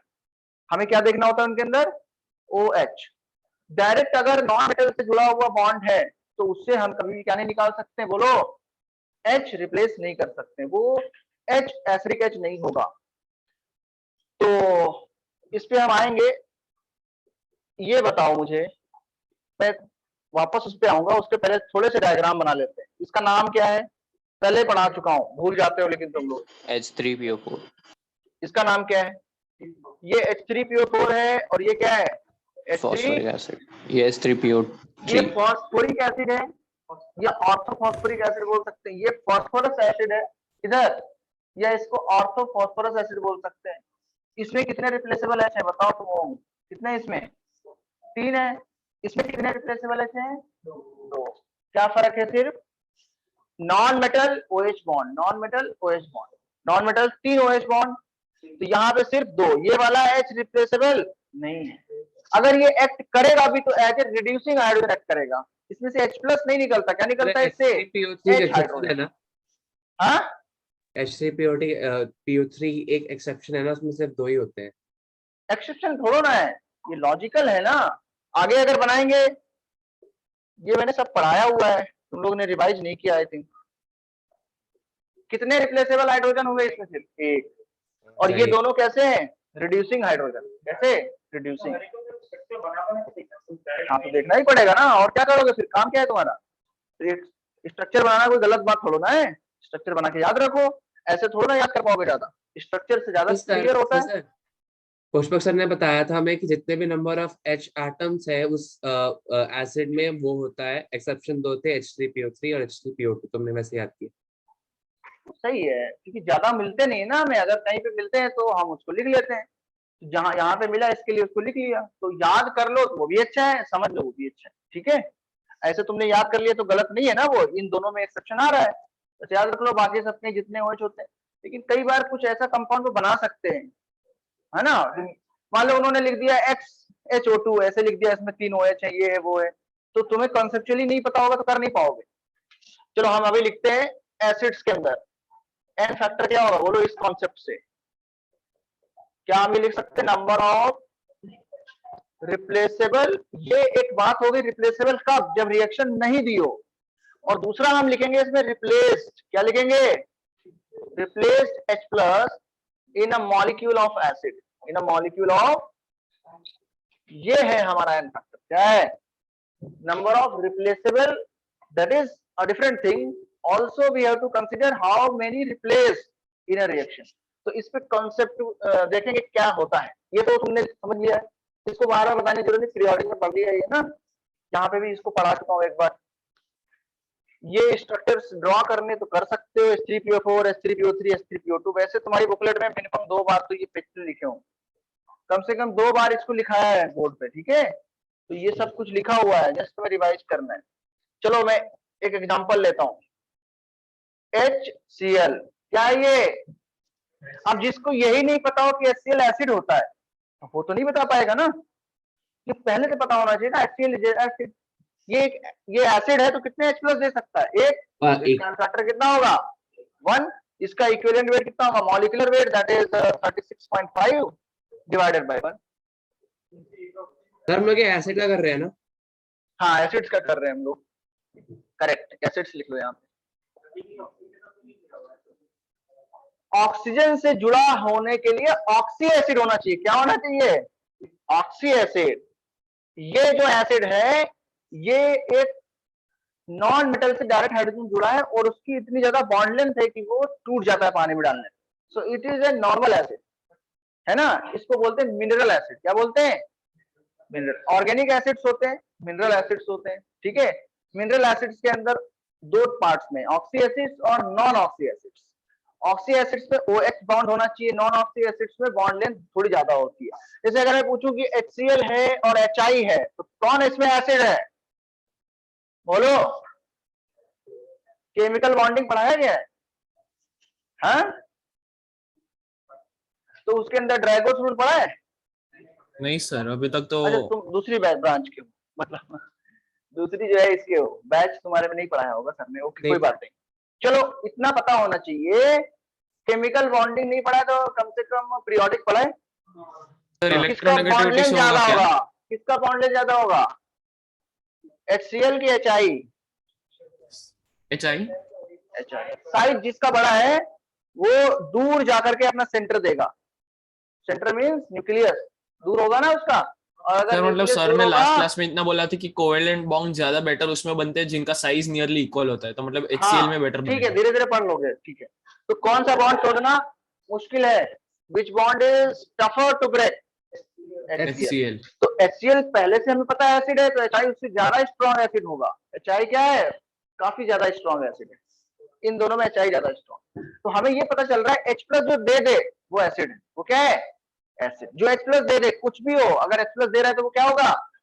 किस तरीके से दे रहा है, that is a different thing. H plus देने वाला हर एक सब्सटेंस क्या होता है? एसिड होता है। H प्लस मतलब एसिड। जैसे हमने लिखा है एसिडिक मीडियम, तो हम क्या लिखते हैं? सिर्फ H plus, that is sufficient for acidic medium, है ना। तो ये H प्लस देता है, क्या बनता है? Cl माइनस, और ये देगा तो क्या बनेगा? I minus. ये एसिड्स हैं, क्या है ये? एसिड। लेकिन ये ऑक्सी एसिड्स नहीं है, ये नॉन ऑक्सी एसिड्स हैं। तो इसमें एन फैक्टर आ गया। अब आगे चलते हैं।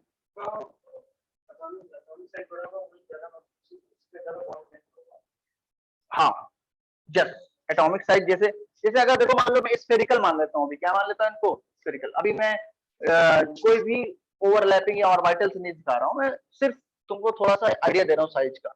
दिस इज हाइड्रोजन एटम, छोटा होगा ऑब्वियसली स्फेरिकल अगर होगा, और Cl एटम क्या होगा? थोड़ा सा बड़ा, और उनमें ओवरलैपिंग भी होगी, तो मान लो थोड़ी बहुत ओवरलैपिंग होगी, ज्यादा तो हो नहीं पाएगी। दिस इज H और Cl, इतना इसमें डिफरेंस होता है साइज का। तो ये वाली जो बॉन्ड लेंथ है ये क्या है? HCl bond length. इसके बाद में अगर हम देखें तो हाइड्रोजन अगर ये है और आयोडीन तो थोड़ा सा और बड़ा होगा, तो ये बॉन्ड लेंथ होगी सेंटर टू सेंटर। तो उसको तोड़ना ज्यादा आसान है, क्योंकि जो बड़ा होता है और छोटा, उनके अंदर ओवरलैपिंग का जो एक्सटेंट है वो बहुत कम होता है। एक्चुअल में जब पढ़ोगे वैलेंस बॉन्ड थ्योरी, है ना, तो उसमें पता चलेगा कि इसके अंदर जो ऑर्बिटल यूज किया है वो कौन सा यूज किया है? 3p ओवरलैपिंग के लिए। 1s के साथ कौन सा ओवरलैप कराते हैं? 3p। लेकिन ये क्लोरीन है, ब्रोमीन में कौन सा कराते हैं? 4p। और आयोडीन में कौन सा? 5p। 5p का साइज इतना बड़ा है कि हाइड्रोजन का थोड़ा ही सा उसमें हो पाता है, मतलब वो बॉन्ड एक्चुअली बहुत ज्यादा वीक है, आराम से टूट सकता है। तो ये हमें याद रखना है, ठीक है।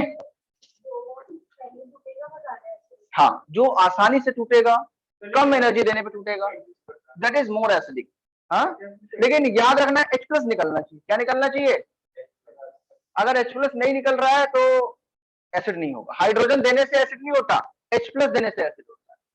कुछ चीजें ऐसी होती है जो क्या देते हैं? सिर्फ नेसेंट हाइड्रोजन, H एटम, वो एसिडिक नहीं है। What is acidic? H plus proton देगा। प्रोटॉन जो डोनर्स हैं वो एसिड्स होते हैं। HF, हाँ वो भी है, हाँ वो भी है, लेकिन ठीक है उसमें भी एसिडिक फैक्टर है, बिकॉज इलेक्ट्रोनेगेटिविटी में डिफरेंस ज्यादा है। लेकिन जो अगर उसके अंदर कंपैरिजन करना हो तो फिर बॉन्ड लेंथ से होगा। किससे होगा? चलो दूसरा एग्जांपल लेता हूं इसके अंदर। H2SO4 अभी ऑक्सी एसिड में पहुंच गए। किससे पहुंच गए? कितना एन फैक्टर होगा इसका? 2 होगा। तो इक्विवेलेंट वेट कितना होगा? 98/46 49। अब ये बताओ, मुझे एक बार ध्यान से बताने का, ये H2SO4 है, क्या जरूरी है कि जब ये रिएक्शन करे तो दोनों H प्लस दे? ऐसा नहीं है। ये तो हमने तब लिख दिया है जब हमें रिएक्शन नहीं दी है, हमें सिर्फ H2SO4 दिया गया, तो हमने बोला कि मैक्सिमम जो है 2 दे सकता है, तो नॉर्मली एन फैक्टर कितना होना चाहिए? 2। लेकिन रियलिटी में ये 1 भी हो सकता है और 2 भी हो सकता है। कैसे होगा देखो सर? हाँ, ये मैंने एक बार सिखाया भी है तुम लोग को, तो याद आना चाहिए। अगर H2SO4 का 1 मोल NaOH से रिएक्शन कराओगे तो क्या होगा, और 2 मोल NaOH से कराओगे तो क्या होगा? इधर सुनो, पीछे बात मत करो, देखो इसको बताओ क्या आएगा। बोलो, क्या दोनों जगह पे H2SO4 का फैक्टर सेम है? यहाँ पे लिमिटिंग एजेंट अगर 1 मोल है, दोनों कितना है? 1 मोल। तो भाई NaOH एक ही H प्लस को ले जा सकता है, तो रिएक्शन कंप्लीट हो नहीं पाएगी, और ये क्या बनेगा? NaHSO4 और साथ में क्या बनेगा? एक वाटर। कितना H रिप्लेस हुआ है यहाँ से? एक। यहाँ से देखो, यहाँ इसको ऐसे लिख सकते हैं, H प्लस HSO4 माइनस लिख सकते हो। इसको क्या लिख सकते हो? Na plus OH minus. हमेशा H प्लस और OH माइनस से क्या निकल जाएगा? वाटर, एक वाटर, और बचेगा क्या? NaHSO4। इसको कंबाइन करके लिख दिया, सोडियम बाई सल्फेट या सोडियम हाइड्रोजन सल्फेट। इसके अंदर अभी भी एसिडिक H बचा हुआ है, ये एसिड है क्या? ये सॉल्ट तो है, लेकिन अभी भी इसके अंदर एसिडिक कैरेक्टर है, तो इसको हम एसिडिक सॉल्ट भी बोल सकते हैं। क्या बोल सकते हैं? Acidic salt. और ये पानी निकल चुका है। इसमें क्या हुआ? दोनों H निकल सकते हैं। क्यों? कितने H प्लस है? 2। कितने OH माइनस है? 2। 2 OH माइनस, 2 Na प्लस और एक सल्फेट। तो ये तो आयंस क्या होंगे? सॉल्ट बनाने के काम आएंगे, और यहां से क्या बन जाएगा? 2 वाटर मॉलिक्यूल। कितने हमने H रिप्लेस कर डाले यहाँ पे H2SO4 के? 2। तो यहाँ एन फैक्टर कितना है? 1, और यहाँ पे एन फैक्टर कितना है? 2।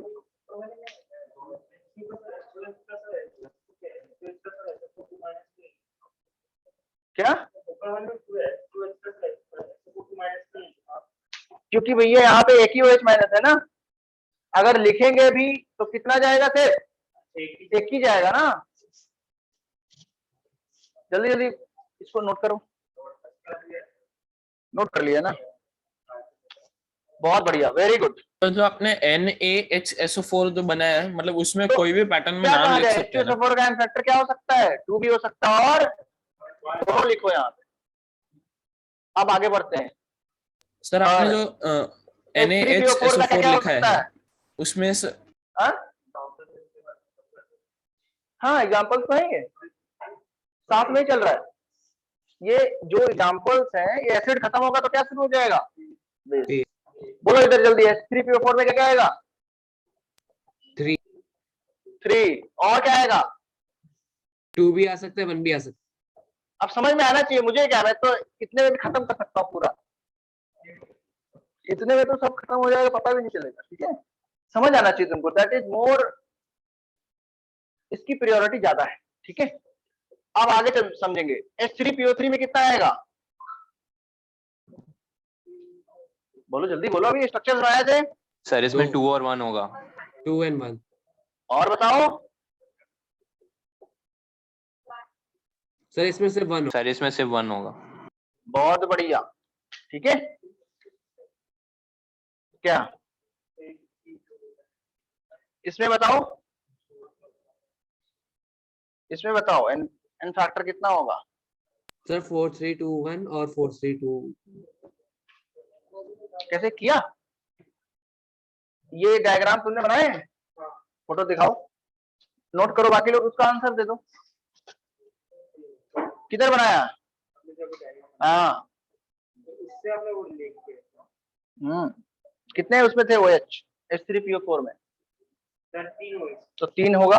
लेकिन 3 जरूरी नहीं निकले ना, 3 भी निकल सकता है, 2 भी निकल सकता है और 1 भी निकल सकता है। H3PO3 इसमें समझो ना भाई, अगर NaOH 1 दिया तो कितना निकलेगा सिर्फ तो बस वही है। H3PO4 यार एक ही रखना है, NaOH कम ज्यादा करो ना, तो 2 3 रखा, 2 3 इसमें, लेकिन हमारे पास मैक्सिमम 2 ही पॉसिबल है ना, हमें ट्रिक वाइज याद रखना है। तो मैक्सिमम कितना है 3, तो 3 2 1 हो सकते हैं। मैक्सिमम कितना हो सकता है 2 2 1 हो सकते हैं।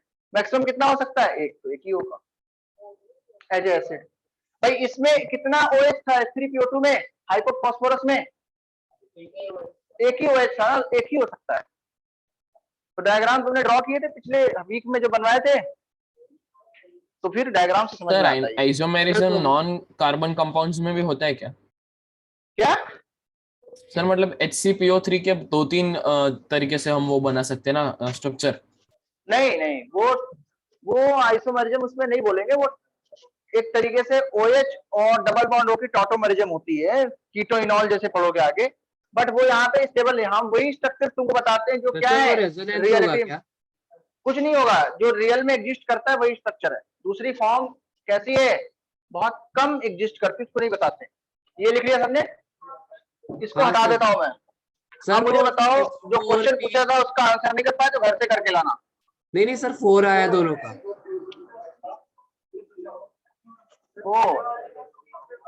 तो ये तो कभी नहीं आएगा, ये तो मैं बता देता हूँ तुम्हें, क्या नहीं आएगा कभी, 4 नहीं आएगा। बाकी सर? क्या आएगा वो घर से करके लाना। इधर तुम दोनों लोग ये वाला घर से होमवर्क करना है, अभी तो कर नहीं पाए होगे, आई होप हो जाएगा घर में, इसलिए हो जाएगा क्योंकि स्ट्रक्चर मैंने बनवाया। क्या बनवाया, इसके स्ट्रक्चर बनवाए। हाँ इसका करोगे, क्या देखना है तुम्हें स्ट्रक्चर में, हाउ मेनी OH, उसके हिसाब से आंसर देना। वो घर में होमवर्क है वो। आगे देखो क्या है वो homework, number of OH minus, यहां पे फिर से लिख लो रिप्लेसेबल और रिप्लेस्ड। सुनो इधर बात मत करो, जल्दी होगा, बात करोगे तो लेट होगा। नंबर ऑफ रिप्लेसेबल और रिप्लेस्ड OH माइनस पर मॉलिक्यूल ऑफ बेस, क्या होगा पर मॉलिक्यूल ऑफ बेस। NaOH में कितना होगा, जल्दी जल्दी बोलो। कैल्शियम हाइड्रोक्साइड में कितना होगा 1, इसमें कितना होगा 1 2, दोनों हो सकते हैं। एल्यूमिनियम हाइड्रोक्साइड में क्या क्या हो सकता है 1 2 1 2 3। बोरॉन OH थ्राइड में कितना हो सकता है, नहीं रॉन्ग, क्योंकि इट इज एन एसिड। क्या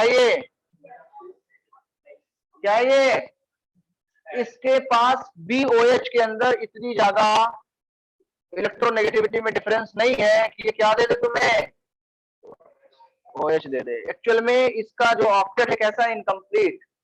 तो अभी तुम्हें पढ़ाया जाएगा केमिकल बॉन्डिंग में कि जो ये बोरॉन है इसका ऑक्टेट ही कंप्लीट नहीं है, इसके पास अभी भी कितने इलेक्ट्रॉन हुए, सिर्फ 6 पढ़ लिया। इसके पास क्या है वैकेंट और वाइटल 2p वाला। तो जब ये पानी में जाएगा, किसमें जाएगा बोलो, सुनो मैं बहुत बहुत शॉर्ट में बता रहा हूँ, ये आगे पढ़ने को मिलता है।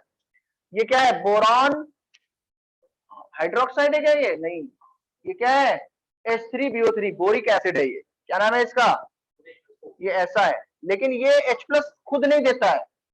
एक्चुअल में इसके पास लोन पेयर की कमी है, एक्चुअल में इसके पास 6 इलेक्ट्रॉन ही नहीं है, इसके पास 2 इलेक्ट्रॉन और चाहिए।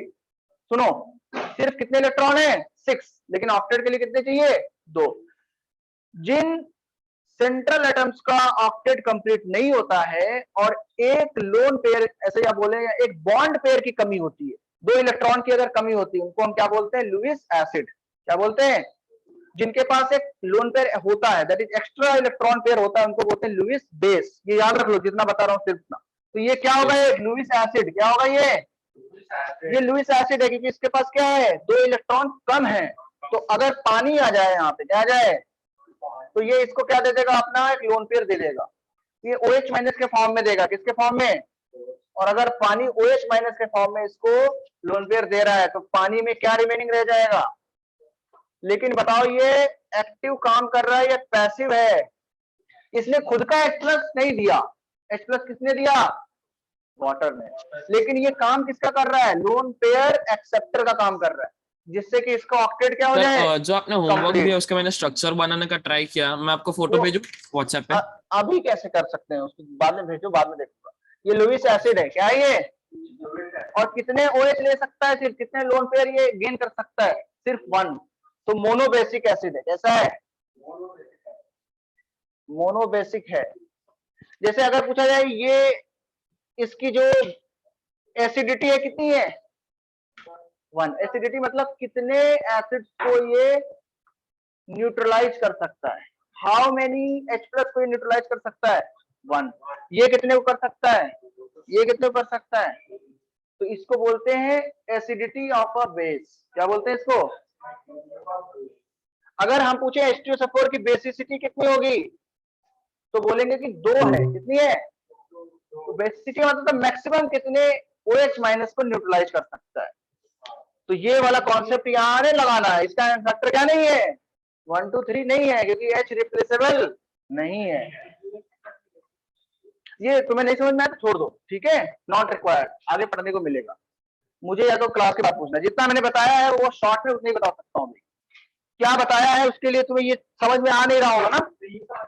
ओके, ये H2O इसको लोन पेयर देगा, ये समझ रहा है? तो अगर लोन पेयर देगा तो OH- इसमें जुड़ जाता है। OH- H+ दो चीजें हैं, तो OH- में लोन पेयर है ना, H+ में तो नहीं है। OH- में जुड़ेगा तो क्या बनेगा? OH4- H+ सोल्यूशन में बच जाएगा। OH2 को तोड़ा ना OH- H+ में। हाँ हाँ हाँ, ऐसे याद रखना, ठीक है? OH- और H+, ये क्या बनेगा? BOH4- और ये क्या बनेगा? H+। अभी इसका ऑक्टेट कंप्लीट हो चुका है ना? इसमें कोऑर्डिनेट बॉन्ड बनता है। कौन सा बॉन्ड? कौन कोऑर्डिनेट कर रहा है? OH- B को कोऑर्डिनेट कर रहा है। चलो बता देता हूं, यहाँ पे देख लो। ये B है, ये OH है, ये OH है, ये भी OH है, और ये OH है। पूरे पे कितना चार्ज? -1।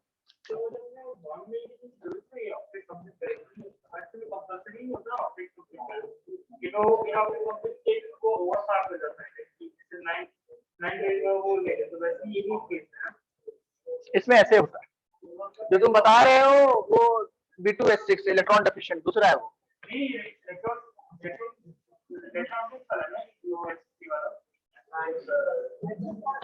अभी तो टाइम है ना, कितने मिनट है टाइम?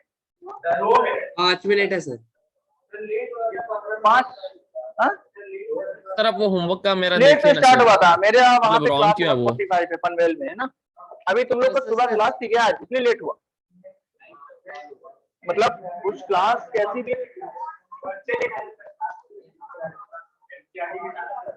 NCERT था ना, वही पूछ रहा हूँ। कोई बात नहीं। सर लुईस एसिड क्या होता है? देखो इधर सुनो, लुईस एसिड बेस ये केमिकल बॉन्डिंग में पढ़ाया जाएगा। मैं सिर्फ इतना बता देता हूं ऐसे। हाँ, लुईस एसिड के बारे में बता रहा हूं। ऐसे सेंट्रल एटम्स जो इलेक्ट्रॉन पेयर को रिसीव कर सकते हैं, इसके लिए 2 रीजन हो सकते हैं। या तो उनके पास एक वैकेंट ऑर्बिटल हो because non completion of octet, जैसे बोरॉन हो गया, एल्यूमिनियम हो गया, या ऐसे सेंट्रल एटम जिनका ऑक्टेट तो कंप्लीट हो लेकिन उनके पास वैकेंट डी ऑर्बिटल्स हो, जैसे फास्फोरस, सिलिकॉन। तो वो किसका काम करते हैं? लुईस एसिड्स का। लुईस बेस वो होते हैं जिनके पास लोन पेयर होता है। लुईस बेस को पहचानना बहुत आसान है। जैसे H2O क्या है? Lewis base. कैसा है ये? क्योंकि इसके पास क्या है? इसका ऑक्टेट कंप्लीट है, इसके अलावा इसके पास क्या है? ऑक्सीजन के ऊपर लोन पेयर। तो ये दूसरों को क्या दे सकता है? लोन पेयर दे सकता है। अमोनिया क्या है? लुईस बेस, क्योंकि इसके पास क्या है? Lone pair. It can donate it's lone pair in the form of coordinate bond. Electron deficient को लुईस एसिड बोल सकते हैं, करेक्ट।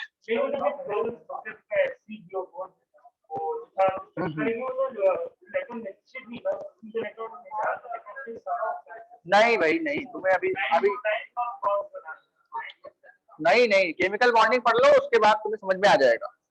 हाँ, थोड़ा सा उस पर वेट करो। अभी तुमने बोरॉन के बारे में थोड़ा सा पढ़ा है ना।